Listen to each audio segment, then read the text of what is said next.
भारत का विस्तार। भारत एक ऐसा देश है जिसे बाउंड्रीज ने कभी रोका नहीं।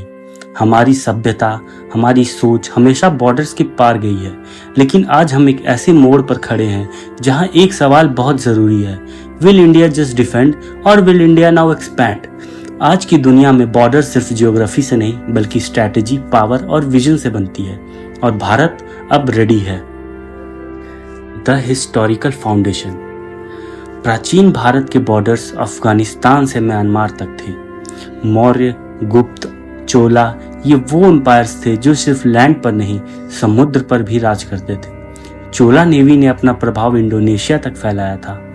फिर आया आक्रमण, फिर आया कॉलोनियल एरा। ब्रिटिश एम्पायर ने भारत के जियोपॉलिटिकल साइज को श्रिंक कर दिया, और इन 1947 द पार्टीशन, भारत का ज्योग्राफी लहूलुहान हो गया। पाकिस्तान, बांग्लादेश सिर्फ नए देश नहीं बने बल्कि भारत के बिखरे हुए टुकड़े बन गए। लेकिन भारत ने गिव अप नहीं किया। 1961 गोवा, 1975 सिक्किम, हैदराबाद, जूनागढ़, भारत ने खुद का मैप दोबारा लिखना शुरू किया। Maritime expansion. 21st century का रियल एक्सपेंशन समुद्र में हो रहा है। इंडियन ओशन दुनिया का एनर्जी लाइफलाइन है, और अब इंडिया वहां एक डिसाइसिव पावर बन चुका है। Andaman and Nicobar island India की ईस्टर्न फिश हुक स्ट्रैटेजी का हिस्सा। आईएनएस बाज मलक्का स्ट्रेट पर नजर रखते हैं, जहां से चाइना का मैक्सिमम ट्रेड पास होता है, लगभग 60%।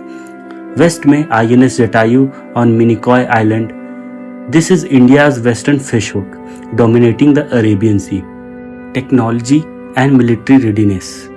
इंडिया सिर्फ बाउंड्रीज प्रोटेक्ट नहीं करता, इंडिया उन्हें मॉनिटर करता है with AI drones, satellites, ISRO के सैटेलाइट्स, डीआरडीओ के वेपन्स, आईएनएस सूरत और उदयगिरी जैसे मॉडर्न वॉरशिप्स सब दिखाते हैं कि India is not just defending, it's expanding strategically. Arabian Sea और गल्फ ऑफ एडन में इंडियन नेवी ने पायरेसी के खिलाफ सक्सेसफुल मिशन किए। These are not just operations, they are India's maritime dominance in action. Thinking beyond borders. आज का Bharat defensive नहीं protective है। पाकिस्तान और म्यांमार में सर्जिकल स्ट्राइक इसके सबूत है। Lieutenant general DP Pandey clearly बोलते हैं, India is ready for action, not just reaction. 2024 में इंडिया ने अफ्रीका के 8 देशों के साथ ज्वाइंट नेवल एक्सरसाइज की। ये दोस्ती नहीं, स्ट्रैटेजी है। Diplomacy and soft power.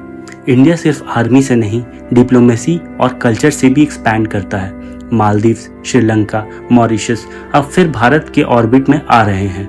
Yoga, Bollywood, Indian food, ये सिर्फ कल्चर नहीं, ये भारत की सॉफ्ट एक्सपेंशन का टूल है। कंक्लूजन। इंडिया अब हाइपोथेटिकल नहीं सोचता, India is ready in planning, in technology and in intent.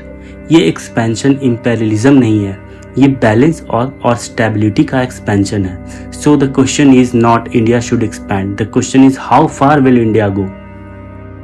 Yes, Bharat को एक्सपैंड करना चाहिए, और हाँ, भारत एक्सपैंड जरूर करेगा।